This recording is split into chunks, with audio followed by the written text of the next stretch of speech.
Alan, the brave new world, hydrogen power. What are we driving? We're driving Hyundai's virtually experimental, because there aren't many of them on the road, NEXO.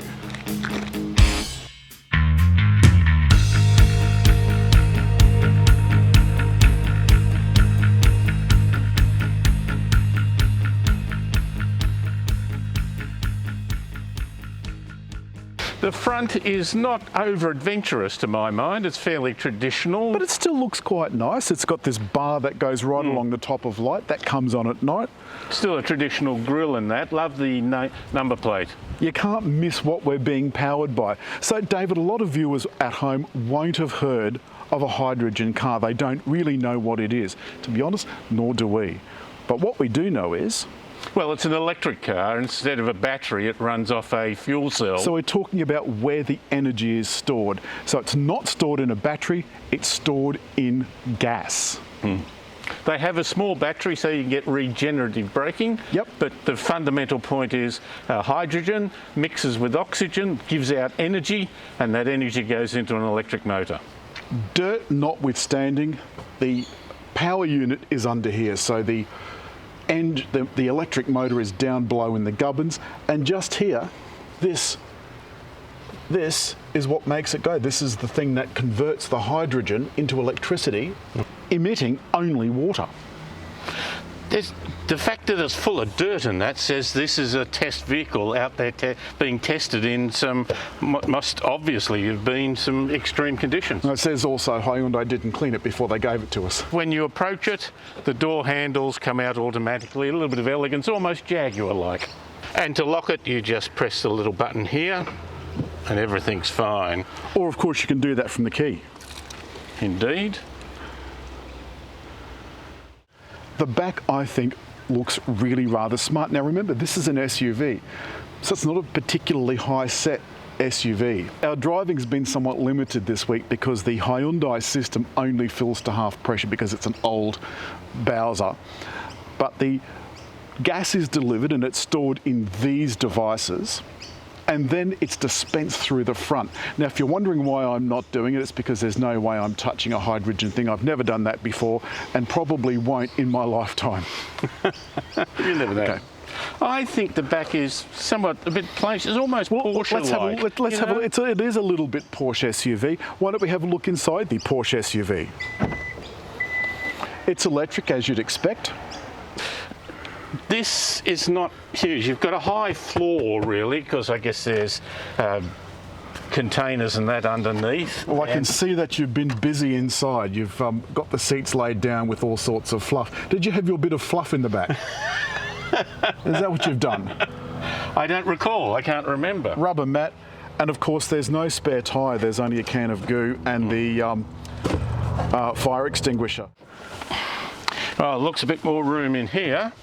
That looks really nice, and it's chock-a-block full of eco-friendly materials inside. Plenty of leg space for you, David. Good, and I can fit my feet under there. A little bit of indentation for the knees, not necessary. A couple of mat pockets as well. And a vent. No controls, but a vent nonetheless. That's all right, and we've got a 12-volt outlet too. Alan, you noticed immediately, as is obvious, is that the digital screen doesn't fill out.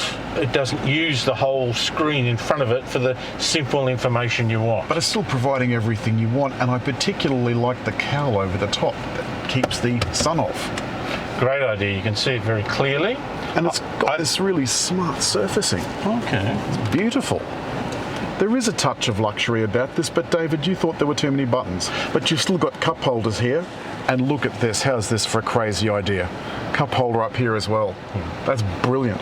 But there is, of course, a 2-level center console. I really like the blind spot, which shows you on there, and you know that's the right-hand blinker, so that's the shape of that. Oh, isn't that clever? What's the range with the full tank?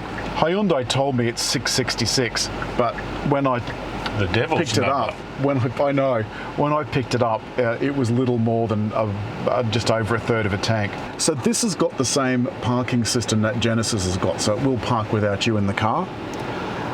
All of these buttons, there's an awful lot of them.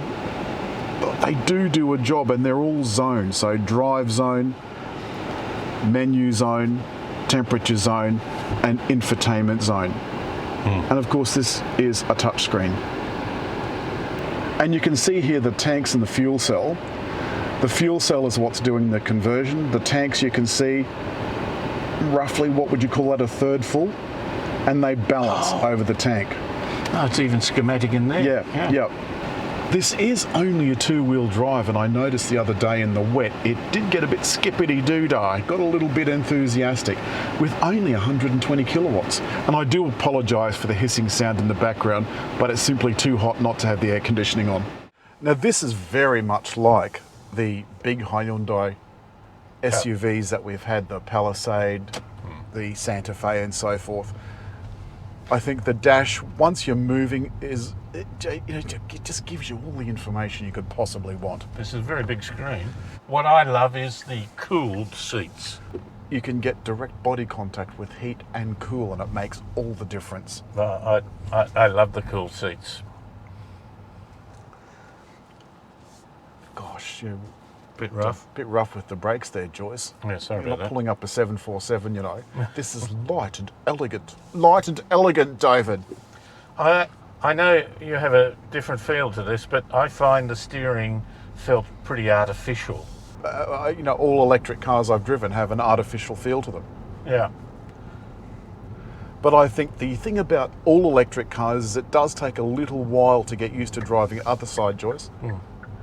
You really can't cope with changing your blinkers.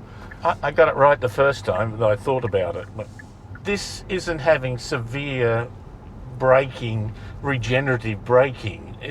You know how you can vary that? Well, you can vary it on this, yes, with your Okay. with your paddles. Okay, but it tells me too. I quite like that. Yeah, so if you want more regenerative braking, the left-hand paddle, you give that a couple of twists. And if you want less, you give the right-hand paddle a twist. There's something inherent within me that says if I'm slowing down, I'd like to think that the car is harvesting that energy. Well, we've felt that with BMW and Nissan Leaf. Both of them have that one pedal drive, which I like a lot. This does have it to a degree, but the severity of the braking is nowhere near what it is in those other cars. But once you are on the move, this is incredibly smooth and elegant. My wife thought it was like driving a Jaguar. I would agree with that. The difference being, David, and this is the one thing that I want to stress, is that it is absolutely no different to driving any other electric car until it comes time to charge. Yeah. And we don't have to sit for an hour to charge. You just go to the filling station and it's 3 minutes. As we've said quite clearly, it's not a case of where we are, it's where we're going to.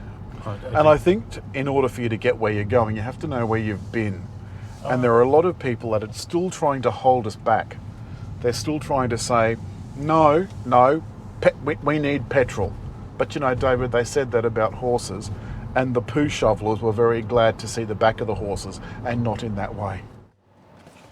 Hyundai have thoughtfully provided us with a couple of cards that show the progression of the development of hydrogen fuel cells from 1998 when they started research to 2018 when this car came out. Well, you can see that it has 0 CO2, filters and purifies the air. The only thing to come out of the tailpipe here, David, is? Water. Water.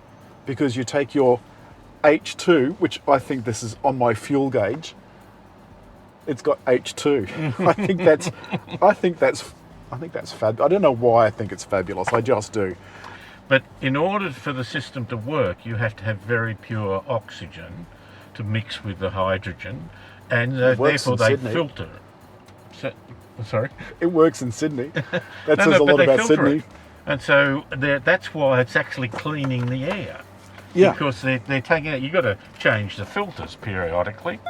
But I think that's one of the reasons that this car is so important.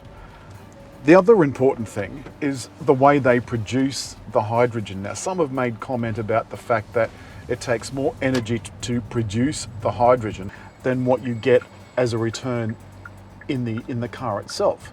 And all I would say to you is Well, I don't know how much of a return it takes to get 1 million years or 2 million years to produce petrol, to dig it up, refine it, truck it, put it in your car and then burn it very, very inefficiently. Imagine if every car, instead of emitting CO2, cleaned the air. Now the thing, of course, is that one of the big polluters from an environmental point of view is shipping. And so the fact that this technology could well find its way into shipping is why the hydrogen economy is really going to be very important.